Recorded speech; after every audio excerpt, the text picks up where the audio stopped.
கர்த்தரும் அருமை இரட்சகருமாய் இருக்கிற இயேசு கிறிஸ்துவின் நாமத்தில் உங்கள் எல்லாருக்கும் என்னுடைய அன்பின் வாழ்த்துக்கள். எப்படி இருக்கிறீங்க? சுகமாக இருக்கிறீங்களா? சந்தோஷமாக இருக்கிறீங்களா? இந்த கர்த்தருடைய நாளுக்கு மனமகிழ்ச்சியின் நாள் அப்படின்னு ஒரு வார்த்தை பயத்தில் சொல்லப்பட்டிருக்கிறார். இந்த நாள் மன மகிழ்ச்சியின் நாள். தேவனை ஆராதிக்க, அவருக்காக நம்ம ஒரு நாளை செலவு பண்ண தேவன் தந்திருக்கிற நாள். இந்த நாளில் நீங்கள் ஆண்டவருடைய வசனத்தை எல்லாம் கேட்டு நீங்கள் கர்த்தருடைய வார்த்தையில் பலனடைந்திருப்பீர்கள் என்று சொல்லி நான் நம்புகிறேன். சரி, இந்த நாளில் நாம் முக்கியமான சில காரியங்களை தியானித்து நமக்காக இன்றைக்கு ஜெபிக்க போகிறோம். இதுவரை மற்ற தேசங்கள் மற்றவங்களுக்காக ஜெபிச்சோம்ல, இன்றைக்கு இந்த நிகழ்ச்சியை பார்க்கிற உங்களுக்கான விசேஷமான ஒரு ஜெப நாள். அதை குறித்து பிரசங்கத்தில் நான் சொல்லி ஜெபிக்க போகிறோம். மத்தேயு 26 41 வசனம். மத்தேயு 26 எடுங்க பைபிளில். இயேசு கிறிஸ்து ஒரு வார்த்தை சொல்லுகிறார். மத்தேயு 26 41 வசனம் எடுங்க பைபிளில். புதிய ஏற்பாட்டில், அதாவது 42வது பக்கம் புதிய ஏற்பாட்டில் பாருங்கள். அதில் இயேசு சொல்லுகிற 41 வசனம், நீங்கள் சோதனைக்கு உட்படாதபடிக்கு விழித்திருந்து ஜெபம் பண்ணுங்கள். ஆவி உற்சாகம் உள்ளது தான், மாம்சமோ பலவீனம் உள்ளது என்றார். அன்று சொல்ல சோதனைக்கு உட்படாதபடிக்கு நம்ம ஏன் ஜெபிக்கணும்? அப்போ தான் சோதனை ஜெயிக்க முடியும். சோதனையில் அமிழ்ந்து விடாதபடி, தோல்வி அடைந்து விடாதபடி, சோதனையிலே துவண்டு விடாதபடி அது மேற்கொள்ளணும். ஜெயிக்கணுமானா ஜெபம் அவசியம் என்று சொல்லுகிறார். என்று சொன்னால் சோதனை நமக்கு வரும். பாவ சோதனை வரும், விசுவாச சோதனை வரும், கிறிஸ்துவ வாழ்க்கைக்கான பல சவால்கள் வரும். அனுதினம் நம்முடைய வாழ்க்கையில் கடந்து செல்லும்போது பலவிதமான சோதனைகள் நமக்கு வருகிறது. சோதனை இல்லாமல் வாழ முடியாது.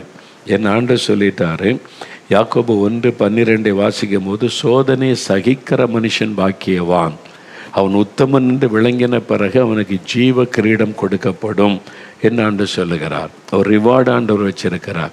அப்போ சோதனை வழியாகத்தான் ஆண்டவர் நடத்துவார். பலவிதமான சோதனை நம்முடைய வாழ்க்கையில் வரும். அதில் சாத்தான் கொண்டு வருகிற சோதனை இருக்குது, மனிதரால் வரக்கூடிய சோதனை இருக்குது. என்னடா இது சோதனை, இந்த மாதிரி நடக்குது, நான் இப்படி நினச்சேன் இப்படி நடக்குது அப்படிலாம் சொல்கிறீங்கல்ல. அந்த சோதனை நேரத்தில் துவண்டு விடாமல் தைரியமாக ஃபேஸ் பண்ணி அதை மேற்கொண்டு போகணுமானா ஜெபம் அவசியம். ஜெபிக்காமல் நீங்கள் ஜெயிக்க முடியாது. இதை தான் இயேசு சொல்லுகிறார். ஏன்னா நாளை தானே காலையில் இயேசு சிலுவையில் அறையப்படணும். அந்த ஒரு பெரிய சோதனை, அது வழியாக அவர் கடந்து போய் ஆகணும். அதுக்கு ராத்திரியெல்லாம் ஜெபிக்கிறார். கெத்செமனே தோட்டத்தில் அவர் ஜெபிச்சதுனால ஜெயித்தார். சாத்தானை ஜெயித்து வெற்றி சிறந்தார் என்று பார்க்கிறோம். இதை நமக்கு அவர் கற்றுக் கொடுக்கிறார். நான் ஜெபித்தேன், அதனால் ஜெயம் எடுத்தேன், நீங்கள் ஜெபிக்கணும். அதனால் தான் ஆண்டவர் சொல்கிறாரு, விழித்திருந்து ஜெபிக்க, சோதனைக்கு உட்படாதபடிக்கு. அந்த தூக்கம்தான் நம்முடைய ஜெபத்துக்குள்ளே பெரிய தடை.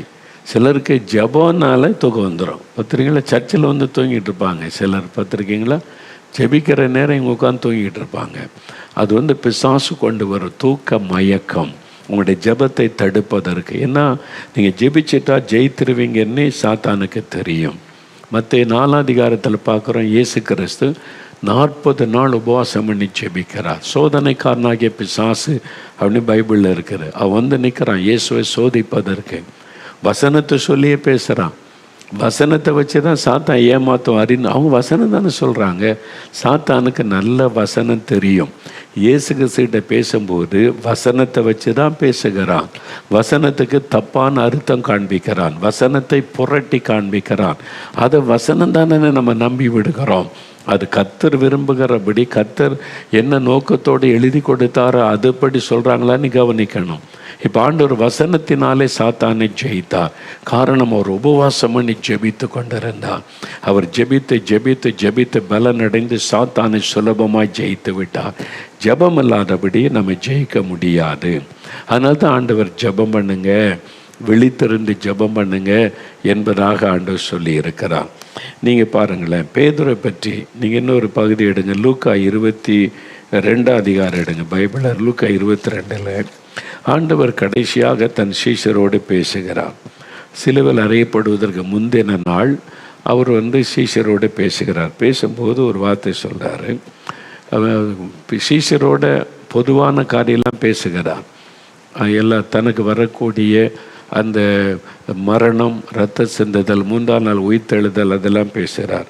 இப்போ தனிப்பட்ட முறையில் சொல்கிறாரு. 31ஆம் வசனம், பின்னும் கர்த்தர் சீமோனை சீமோனே, பேதுரு, சீமோன் பேதுரு பார்த்து சொல்கிறாரு, சீமோனை சீமோனே, இதோ கோதுமையை சுளகினால் புடைக்கிறதை போல சாத்தான் உங்களை புடைக்கிறதற்கு உத்தரவு கேட்டுக்கொண்டான். உங்களை, உன்னைன்னு சொல்ல, அப்போ சீஷர்கள் எல்லாரையும் யூதாசு சாத்தான் வஞ்சித்து கொண்டு போயிட்டான் 11 பேர். அப்போது அதில் சாத்தான் ஏற்கனவே யூதாசை ஏமாற்றி கைப்பிடிச்சிட்டான். இப்போ இவங்ககிட்ட பேசுகிறார், சீமோனே சீமோனே, கோதுமையை சுளவிலே புடைக்கிறதை போல சாத்தான் உங்களை உத்தரவு கேட்டுக்கொண்டான். சோதிக்கிறதுக்கு சாத்தான் உத்தரவு கேட்டுக்கொண்டான்.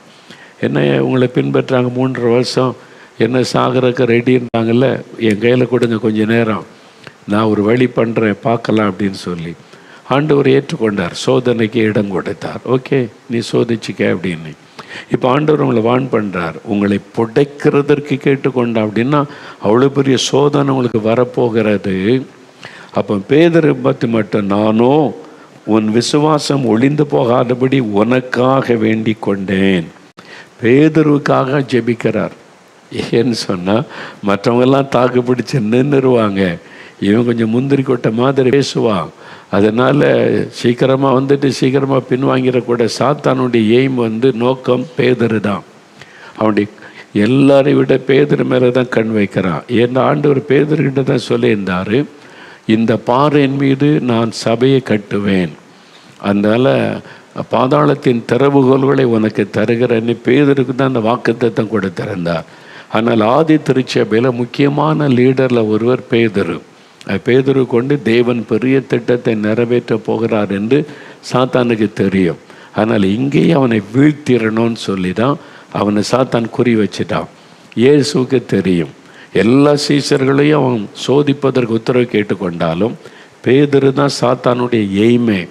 இவனை வீழ்த்திட்டா முடிஞ்சிடும், எல்லாரும் பயந்துருவாங்கன்னு சொல்லி அவனை தான் டார்கெட் பண்ணுகிறான். ஆனால் ஆண்டவர் பாருங்க சொல்லுகிறார், உன் விசுவாசம் ஒளிந்து போகாதபடி உனக்காக நான் வேண்டிக் கொண்டேன். ஜெபம், நல்ல கவனிங்க, விசுவாசம் ஒளிந்து போகாதபடி ஜெபம் பண்ணுகிறார். பேதுருக்காக, பிதாவே நான் ஜெபிக்கிறேன், சாத்தான் சோதிக்கிறதுக்கு உத்தரவு கேட்டுக்கொண்டான். பேதுருடைய விசுவாசம் ஒளிந்து போயிடக்கூடாது, அவனுடைய விசுவாசம் பலன் அடையட்டும், விசுவாசத்தை காத்து கொள்ளுங்க அப்படின்னு பிதாகிட்ட இயேசு ஜெபம் பண்ணுகிறார். அதனால தான் பேதுரு பாருங்க, மனம் திரும்ப ஆண்டவர்கிட்ட அழுகிறதை நம்ம பார்க்க முடியும். யூதாஸ் நான்கு கொண்டு சேர்த்துட்டான். ஏன்னா பேதுரு அதே மாதிரி, ஏன்னா அவனை எனக்கு தெரியாது, இயேசுவை தெரியாதுன்னு சொல்கிறாள், மறுதளிச்சிட்டார்ல, அது எவ்வளோ பெரிய விஷயம். ஆனால் திரும்ப ஒரு மனம் திரும்பி வந்த காரணம், அவன் போய் நான் இயேசுவையே மறுதளிச்சிட்டேன்னா எதுக்கு வாழணும்னு செத்து போயிருக்கலாம், சாத்தான் தூண்டி இருக்கலாம். யூதாஸ் செத்துட்டா, நீயும் எதுக்கு இருக்கிற, இயேசுவை மறுதளிச்சிட்ட, என்ன முகத்தை வச்சு நம்ம அவரை பார்ப்ப, நீ போய் செத்துறன்னு சொல்லியிருக்கலாம். ஆனால் இயேசுடைய ஜெபம் அவனை பாதுகாத்தது. அதனால தான் நீங்கள் பிள்ளைகளுக்காக விசுவாசம் ஒளிந்து போகாதபடி விசுவாசத்தில் உறுதியாக இருக்க ஜெபிக்கணும். உங்கள் பிள்ளைகள் எத்தனையோ சோதனை சந்திப்பாங்க, ஸ்கூலில் படிக்கிற இடத்துல, வேலை செய்கிற இடத்துல சாத்தான் பலவித கண்ணிகளை வைப்பான், சோதனைகளை உண்டாக்குவான். அதெல்லாம் அவங்க தப்பணுமானால் நீங்கள் ஜெபிக்கணும். அதனால் பிள்ளைகளை ஜெபம் பண்ணி அனுப்பணும், அவங்கள ஜெபிக்க சொல்லணும். எல்லாருடைய வாழ்க்கையிலையுமே இந்த மாதிரி சோதனை வரும். அப்போ சோதனை ஜெயிக்கணும்னா ஒரே வழி ஜெபம். அதுதான் இயேசு சொல்லி கொடுக்குறார், நீங்கள் ஜெபம் பண்ணுங்க என்பதாக ஆண்டவர் சொல்லி கொடுக்கிறார். இயேசுவே பேதுருக்காக ஜெபித்தார்ல, அப்போது நாமும் ஒருவர் அப்படி ஜெபிக்கணும். அதனால தான் மணிப்பூரில் ஜனங்கள் நெருக்கப்பட்ட சமயத்தில் ஆண்டவரே அவருடைய விசுவாசம் ஒளிஞ்சிடக்கூடாது, வீடை இழக்கலாம், சர்ச்சை இழக்கலாம், சொத்துக்களை இழக்கலாம், விசுவாசத்தை இழந்து விடக்கூடாது, அவங்களை பலப்படுத்துங்க அப்படின்னு தைரியப்படுத்துங்கன்னு இயேசு அப்படி தான் ஜெபிச்சார். விசுவாசம் ஒளிந்து போகாதபடி, விசுவாசம்தான் முக்கியம். எதை இழந்தாலும் விசுவாசத்தை இழந்துடக்கூடாது. அதுக்காகத்தான் நீங்கள் கருத்தா பிள்ளைகளுக்காகலாம் ஜெபிக்கணும். சரி, அதனால் சோதனைக்கு நீங்கள் இப்போ சோதனைக்கு உட்படாமல் இருக்கணுமானா ஜெபிக்கணும். பலவிதமான சோதனை வரும். பாவ சோதனை வரும், அப்புறம் விசுவாச சோதனை வரும், நம்முடைய சாந்த குணத்துக்கு சோதனை வரும், அன்பாக இருக்கணும்னு நினைப்போம் அதுக்கு சோதனை வரும், நம்ம வீட்டுக்குள்ளேயே சோதனை வரும். நல்லா ஜெபிச்சுட்டு வருவீங்க, உங்களை கோபப்படுத்துகிற மாதிரி யாராவது பேசுவாங்க, கமெண்ட் அடிப்பாங்க, அது மாதிரி பரிகாசம் பண்ணுவாங்க, அது ஒரு சோதனை. நீங்கள் பொறுமையாக இருக்கீங்களா, சாந்தமாக இருக்கீங்களா, கோபப்படுறீங்களா, அது அந்த சோதனையில் நீங்கள் ஜெயிக்கணுமானா ஜெபம் ஜெபம் ஜெபம். எவ்வளவு அதிகமாக ஆண்டவருடைய சமூகத்தில் காத்திருந்து ஜெபித்து அவருடைய கிருபை பெற்றுக்கொள்கிறீங்களோ எவ்வளோ பெரிய சோதனைகளையும் சுலபமாக நீங்கள் தாண்டி போக முடியும். நீங்கள் பாக்கியவான்களாக இருப்பீர்கள். சோதனை கண்டு பயந்தெல்லாம் ஓட மாட்டீங்க, தைரியமாக ஃபேஸ் பண்ணுவீங்க. வரட்டும் சோதனை பார்த்துக்கலாம், என் கூட இயேசு இருக்கிறாரு, சோதனைக்காரன் பிசாசு வரட்டும் பார்த்து கொள்ளலாம். நீங்கள் சுலபமாக அதை மேற்கொள்ளுவீங்க. ஆனால் ஜெபம் அவசியம். ஆனால் அதை ஏற்கனவே நான் சொல்லியிருக்கிறேன். C.T. ஸ்டட் என்கிற தேவ மனிதர், அவர் நல்ல இளம் வயதிலே ரட்சிக்கப்பட்டு கர்த்தருடைய பிள்ளையாக இருந்தார். அவர் யூனிவர்சிட்டி காலேஜில் படிப்பதற்கு ஒரு ஹாஸ்டலில் தங்க வேண்டியதாயிற்று. அவருடைய தாயார் தான் அவரை பக்தியோடு வளர்த்துருந்தாங்க. ஜெபிக்கணும், வேதத்தை தியானிக்கணும், எல்லாம் கற்றுக் கொடுத்தாங்க. தினம் காலையில் 1 மணி நேரம் நீ ஆண்டவரோட தனித்திருந்து ஜெபிக்காமல் வெளியே போகக்கூடாதெல்லாம் சொல்லி கொடுத்துருந்தாங்க. அவர் ஒரு சமயம் எழுதினார். அந்த காலத்தில் கடிதம் தானே, கடிதம் எழுதினார். என்ன எழுதினார்? அம்மா, நான் தினமும் காலையில் குறைந்தது 1 மணி நேரம் ஜெபிக்கிறேன், வேறு மாதத்தை ஜெபிச்சுட்டு தான் நான் காலேஜுக்கெல்லாம் போகிறேன். என்றைக்காவது ஒரு நாள் அப்படி 1 மணி நேரம் என்னால் ஜெபிக்க முடியாமல் ஆகிவிட்டால் அந்த நாள் முழுவதும் மயிர் கத்தரிக்கப்பட்ட சிம்சோனை போல் ஆகிவிடுகிறேன். புரியுதா உங்களுக்கு? சிம்சோன் தேவனால் தெரிந்து கொள்ளப்பட்ட ஒரு நியாயாதிபதி, ஊழியக்காரன். ஆண்டவர் சொல்லியிருந்தார் அவனுக்கு நசரேய விரதம், அதனால் முடி கட் பண்ணக்கூடாது, அது ஒரு விரதம், தேவனுடைய சமூகத்தில் ஒரு ஒழுங்கு. அதனால் அவன் முடியை வளர்த்திருந்தான். அதில் தான் அவனுடைய பலன் இருந்தது. கர்த்தருடைய அபிஷேகம் இறங்கும் பொழுது சத்துருக்களை சிதறடித்து அழித்து போடுவான், யாரும் அவன் அடக்க முடியாது. ஆனால் அந்த ரகசியத்தை யாருக்கும் சொல்லவில்லை.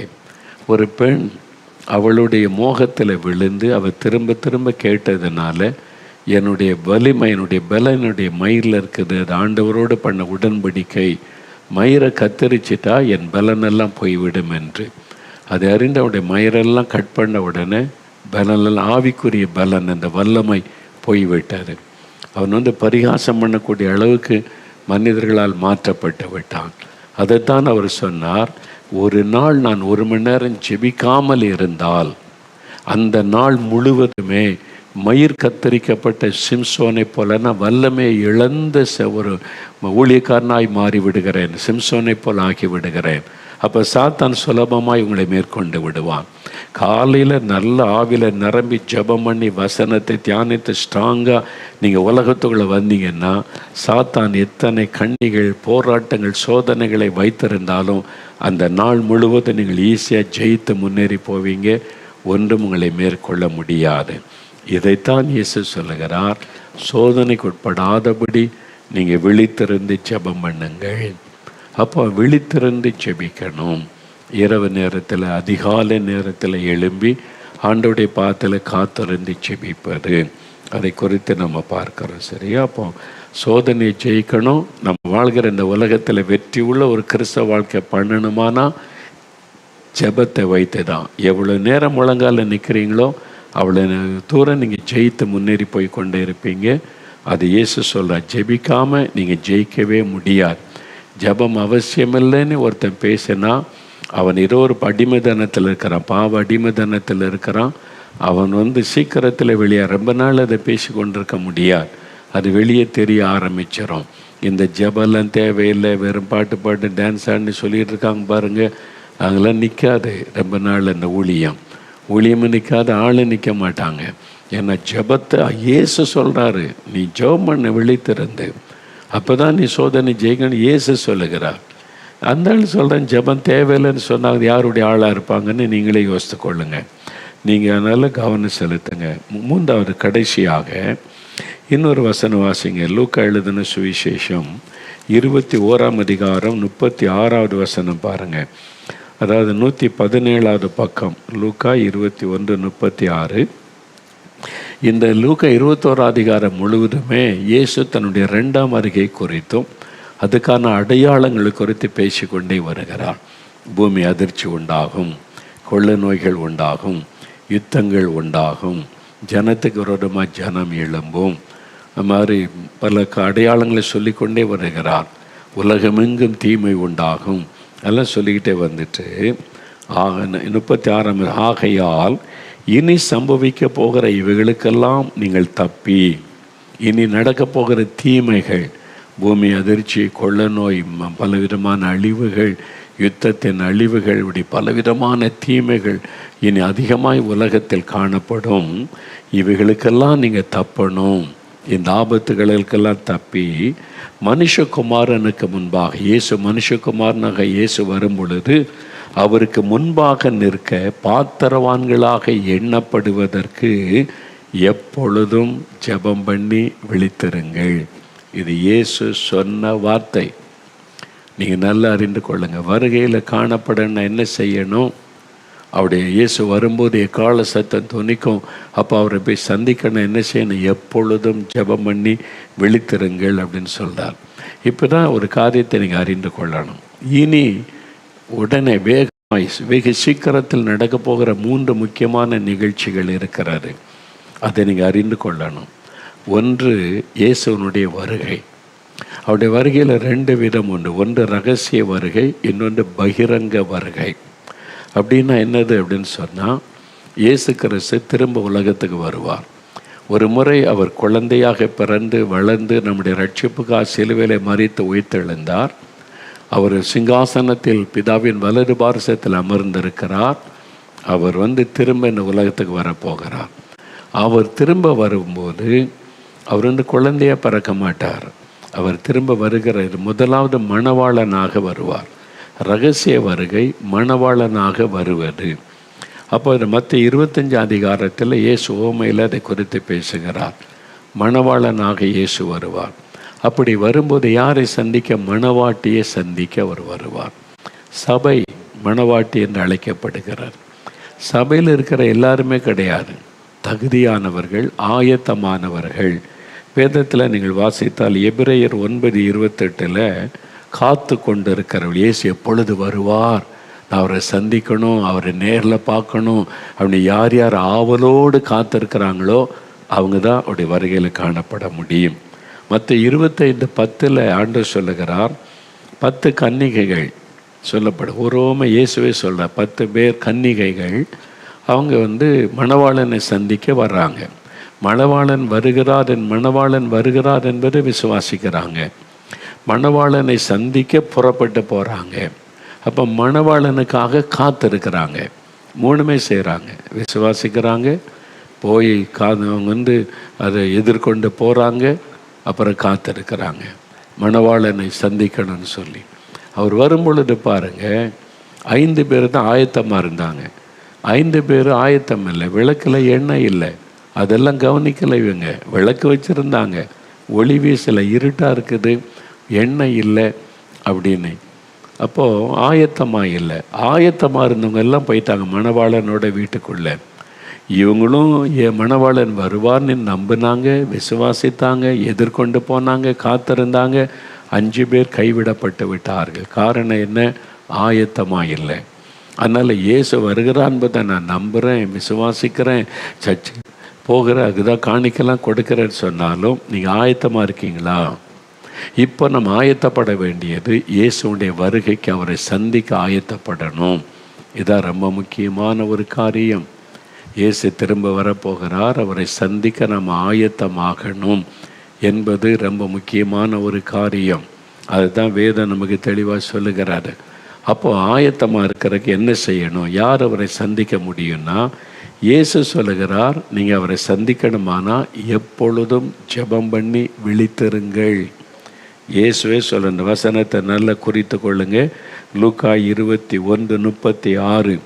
நீங்கள் மனுஷகுமாரனாக இயேசுக்கு முன்னால் போய் நின்று சந்திக்கணுமானால் எப்பொழுதும் ஜெபம் பண்ணுங்கள். ஜெபமே பண்ணாதவங்க நிலைமை என்ன ஆகும்? அவரை சந்திக்க முடியாது. ஆண்டவரே, I am a secretary of the church. அதுக்கு என்ன? ஐ எம் ஏ ட்ரெஷரர் ஆண்டவரே. Okay. I am a bishop, moderator ஆண்டவரே. சபையே இல்லாத ஆள்லாம் பிஷப்பாக இருக்காங்க இப்போ நம்ம ஊரில். சர்ச்சே கிடையாது, ஆனால் பிஷப். அங்கெல்லாம் கலராக போடுவாங்க, பிஷப்பும்பாங்க. எத்தனை சர்ச் இருக்குது, எத்தனை ஆத்தமா ஆதாயம் பண்ணன்னு கேளுங்க, ஒன்றும் கிடையாது. வேறு லெட்டர் பேர்டு பிஷப்பெல்லாம் நிறையா இருக்கிறாங்க. மாடரேட்டரும்பாங்க, அப்படி இருக்காங்க. நான் சுவிசேஷகன், எவாஞ்சலிஸ்ட், தீர்க்கதரிசிம்பாங்க. ஓகே, அதுக்கு என்ன? இருந்துட்டு போ, தீர்க்கதரிசியாக இருந்துக்க, பிஷப்பாக இருந்துக்க, அதுக்கு என்ன?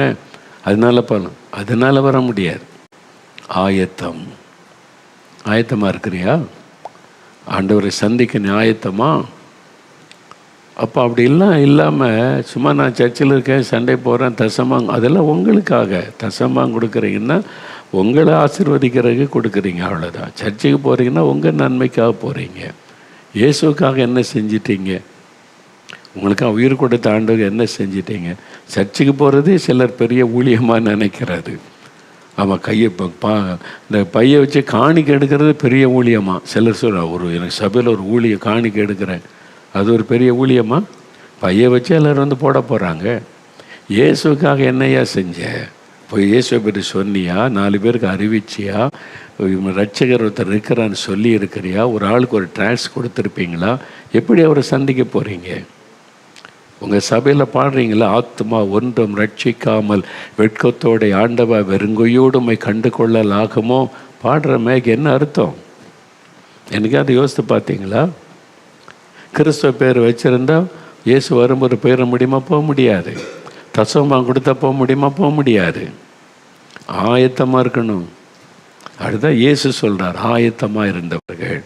அதுக்கு என்ன பண்ண பைபிள்? அதுக்கு தான் ஒரு காரியம் சொல்கிறாரு, எப்பொழுதும் ஜெபம் பண்ணி விழித்திருங்கள் என்பதாக.